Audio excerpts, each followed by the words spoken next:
sorcerer. Far have you wandered.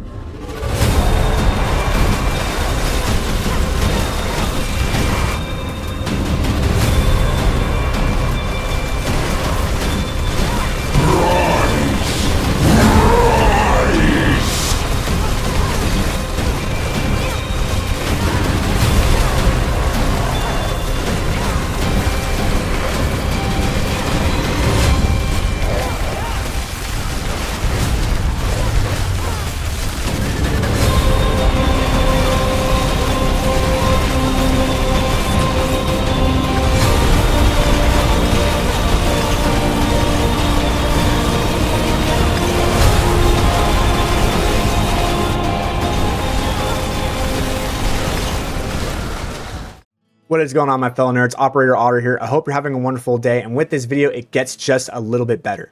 Can you believe it? They actually put an activity in the game that encapsulates everything that it means to be Diablo. Literally thrown into the depths of hell as you are faced with relentless aggression and extreme prejudice, and I am all for it. And not only that, it's actually the best with the boys. Yeah, you actually get more rewards playing with a group than you do solo, so that's cool. And not only that, the rewards that you get are the best that you can get in the game. So what I want to do is I want to actually make a video that talks about everything Infernal Hordes, from the mechanics, the combos, the cool little tricks you can do to maximize the amount of Aether that you get per Horde run. And then I also want to talk about what you can get from the rewards in terms of rate per hour so that you can actually plan your day out when you're doing the Hordes and know how to maximize your character as best as possible. Now that's a lot of information, so we're actually going to split this video into two parts. Today we're just going to be talking about how to actually get the most Aether per Horde run, and then tomorrow what we're going to talk about is the rewards and what you can expect rate per hour wise so that you can actually plan out your day.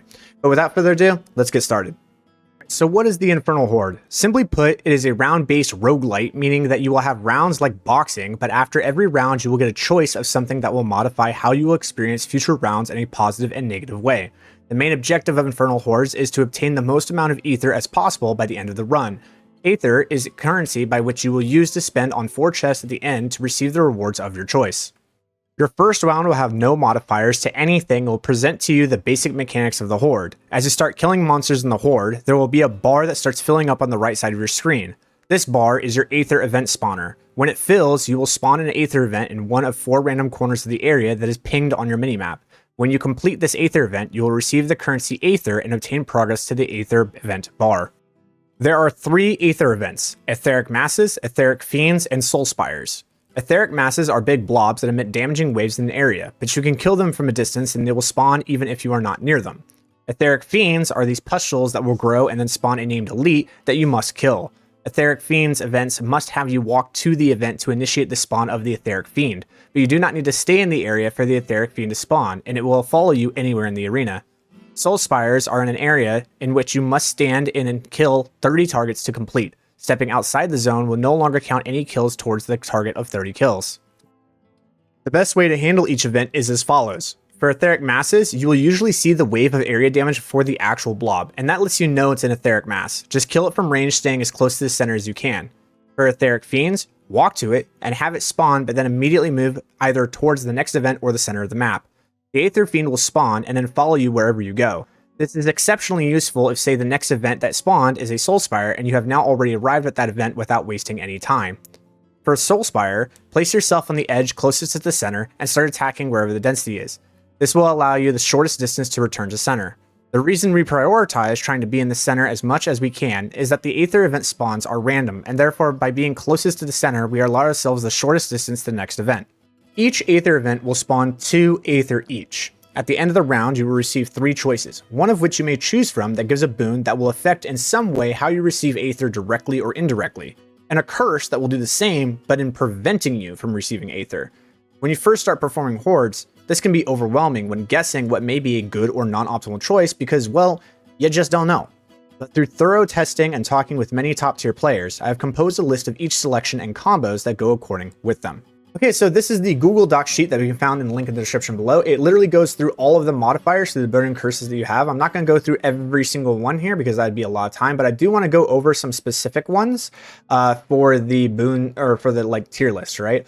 So I really want to talk about this one right here because this one is kind of S tier, D tier. This is kind of S tier when you're doing tier 8 hordes, but when you're doing tier 7 and below, it's not all that great.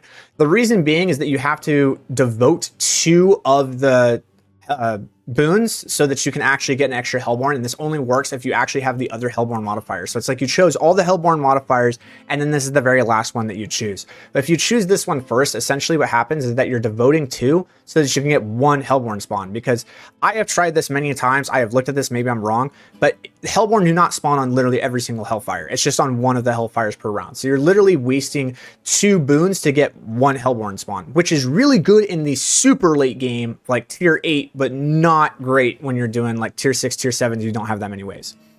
Aether Fiends explode, bad. Not enough damage and not very big.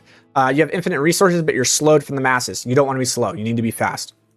Soul Spires drop 2, but you require 2 to kill, or require twice as much to kill. It nulls each other out. It's just net 0.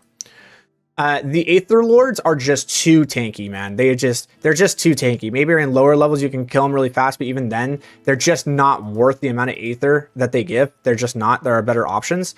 Etheric Mass, the combo here is that like you get an Etheric Mass at the start of the round, which is basically just an extra Aether event every single start of the round, which seems pretty good, and it really seems good when you combo with Teeming Masses, which is the masses spawn an Aether Lord on death. So you get a guaranteed Aether Lord at the very beginning of the round. You're like, ooh, that sounds really good. Hasn't really worked out for me. Being able to get 3 Aether guaranteed at the beginning of the round is kind of meh. I don't know. It's just not, whatever. Normal wants to contribute 50% more progress towards an event. Yeah, if you're able to essentially spawn more Aether events, you get more Aether, right? After that, we have all your basic ones. When you kill the events, you just get +1, and you can start stacking these. So the thing is that multiple of these are going to happen per round. So this +1 really is like +3, +4. And when you start stacking them, they can actually become rather significant if you have an ability to spawn Aether faster through either the Surging Elite or the Exalted Hordes. We'll get to those in a second.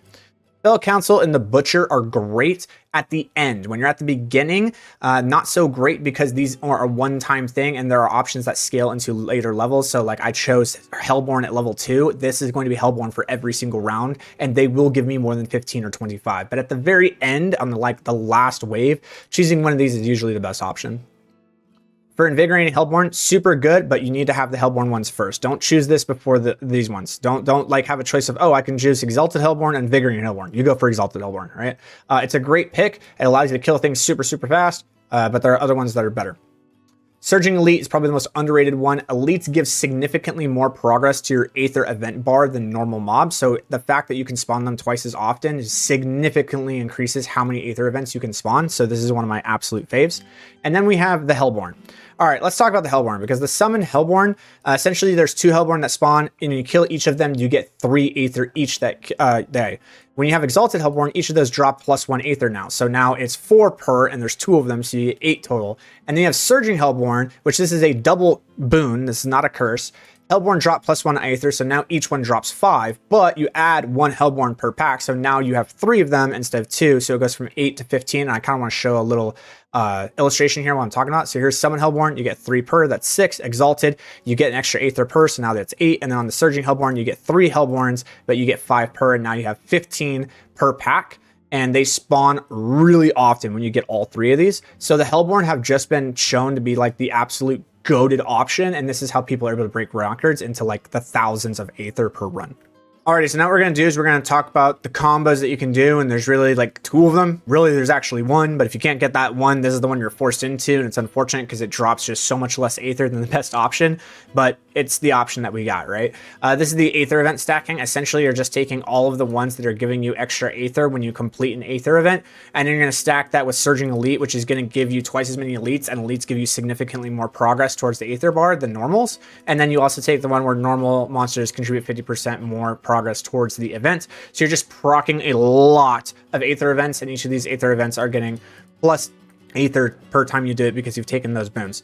That's basically the combo, and it can max out between 350 to 500 depending on your build and depending on how efficient things are and the RNG of the runs. We'll talk about that in a second, but not all that great. It just is what it is, but yeah, that's like literally the second best option. And it goes straight from B tier to S tier, which is the Hellborn. Hellborn is so broken. Hellborn is absolutely the best option every time, and you should go for it every single time.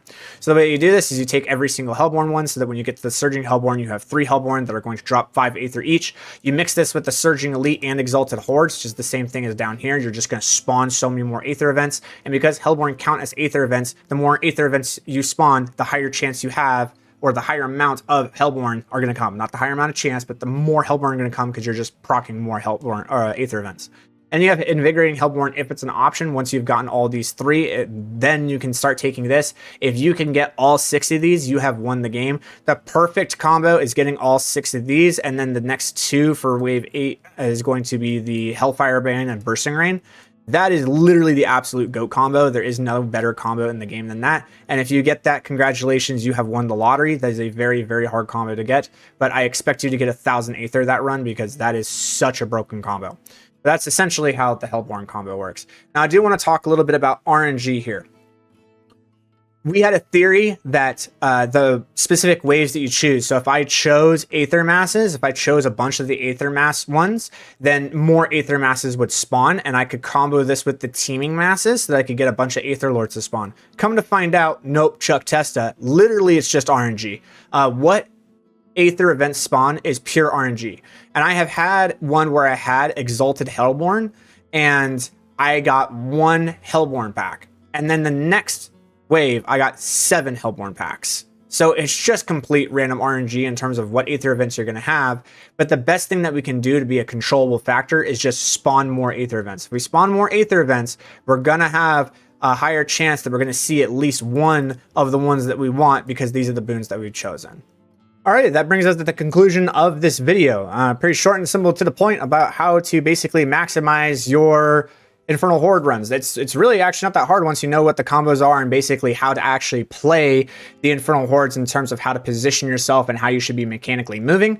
You can get a lot of Aether, and then with that you're going to get a lot of rewards tied to that. That will be in the video coming out either tomorrow or the next day, so stay tuned with that. Within the next 1 to 2 days there will be a video coming out that's actually going to be talking about the rewards. I have literally mapped out all of the rewards from tier 1 to tier 7, showing the rate per hour of what you should expect when doing each of those tier levels and how to basically farm for your character, whatever you need to do based on the rewards. So yeah, stand by for that. That should be a good one.